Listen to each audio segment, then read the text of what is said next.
Hello everyone, welcome to the Sebula Tech channel. My name is Daniel Patridge. I also operate OldRC.com, where you can find most of these bodies that I'm going to talk about today for sale. You can also find them on eBay, but our store, as always, is much cheaper.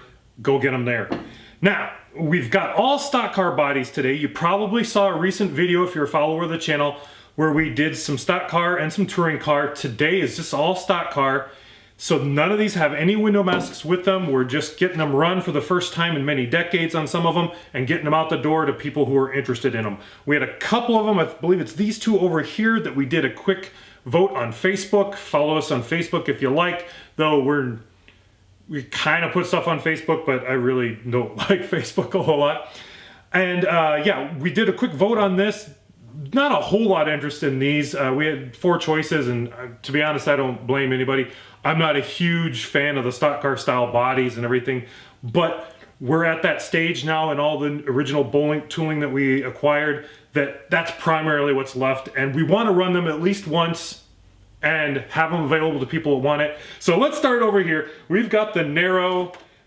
This is the 89, I believe. It doesn't have a date on it. I think it is an 89 liter.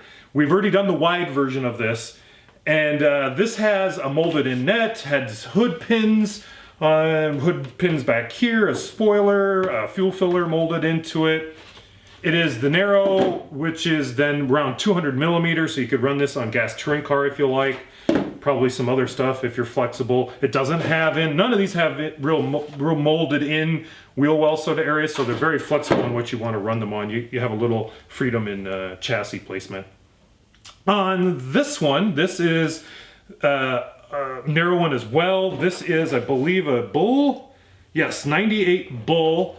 This one has molded in little side dams on the top and also in the rear window here. It also has molded in little roof flap things, but for some reason, when BoLink was making the little roof flap things, they didn't put little air assist holes for the air evacuation in the carvings for those. I'm not sure why. I think on a lot of the stuff they normally did that, but for some reason, I don't know if it's an omission or that was done on purpose to make them less noticeable, more subtle. I'm not for sure. I'd love to pick Rick Jordan's brain on that one to see. I'll have to look at some of the other tooling and find out if they did put air assist in holes in some of the other ones. All right, quick. I did look.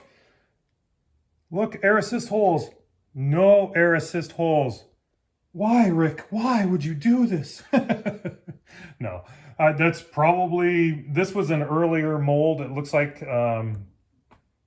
or actually, no, this is a later one. This is 98. This one is 96 Raven. This is 98 Bull. So yeah, they may just decided they didn't want to do that, I guess, at that point. So it has that, but it doesn't have it molded in a window net at all. Like, I think that, yeah, all 3 of these other ones do have a molded in window net. So once again, why all the rest of them, but not this one, I don't know for sure. Maybe they decided it was decal stickers were the way to go on these. The other thing that's curious about this one and the next one is it doesn't have a line, a body line running down the side like this one and this one over here do. Once again, a lot of them do, some of them don't. Don't know why they did that, and any particular reason that was done that way or not. All right, over here to the next one. This is another 200 millimeter or the narrow style super speedway. This is the 91 Raven. This was the quick Facebook vote the other day. Like I mentioned, it has the net in it, has the hood pins on the front and the back, got the spoiler on it. Then we have the other Facebook vote that was the 92 pointer wide model. I think we've already done the narrow version of this one. This has the hood pins molded in on the front and the back. It's got the spoiler, it's got the fuel filler on it, and the window net. So yeah, there you go. I should also mention, someone did say in the real recent video that they believe Team Associated was the first to kind of do the narrow stuff, the super speedway stuff. And that was 1990, apparently, according to Team Associated, that they came out with their SS style chassis. But you never know for sure if they were the first one, unless you maybe do some research, someone knows really positive, because there's always a trend in the industry. Somebody kind of on the side makes some change, and then everybody else kind of globs onto it and follows along. Kind of like with monster trucks back in the day. The first real monster race truck stadium trucks were called monster trucks. Team Associated and Losi didn't have the JRXT and the RC10 until someone else started offering conversion kits for their buggies to turn them into monster trucks, and then you would put in generally like Tamiya wheels onto those suspension and axles for those RC10s and those JRX2s and Kyoshos, stuff like that. And once those got very popular, then Team Losi and Team Associated were kind of like, ooh, we need some of that money, and came out with their monster trucks, which then became stadium trucks later on.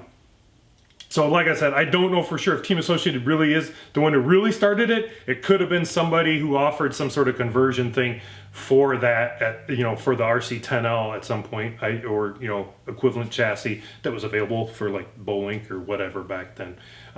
If you know, people can chime in some more on it. It's a good discussion to have. It's kind of interesting, some of the historical stuff, and unless you lived through it and were some of the companies making stuff, you may not remember all that, and you may have to go back through a bunch of magazines and the archives to figure out a lot of this stuff. So all these are available right now. Once you see this video, they are on oldrac.com and eBay. Oldrac.com, as always, is cheaper, and you'll get probably more availability, because eBay, if we run out of stock, we don't show them up on eBay. They only show on our store. And with the stock car stuff going forward, we want to run all the stock car bodies at least once, and then they may be a build to order sort of thing once inventory runs out, and only available on oldrac.com. So once we run out, then you'll have to go to our store, and if you order one, then that'll kick off production. We won't do just one or two. We will do a bunch of them to have them for inventory until they sell out once again. That's probably how the stock cars are going to go, because we have so many of them that I'm not sure which ones are going to be the best ones to run and keep consistently have. We'll kind of look at the numbers here in probably a year and kind of figure out what's been selling the best, and we'll try and keep a few of those in stock constantly, but a lot of the others are going to be probably made to order once this initial run sells out. So if you want one and you want to make sure you get it right away, I guess do it that way, but they're not going to be so rare that you can't get them anymore. So don't fall for any stuff on eBay about super rare original BoLink bodies, because to be honest, our bodies have the paint mask on them and are probably a better quality than the original BoLinks. Not to rag on them too much, but they didn't quite pay attention sometimes as much to the quality of them as we do with ours and everything now. It's just a matter of mass production. That's how it goes. All right, have a great day, and thanks for watching. Bye-bye.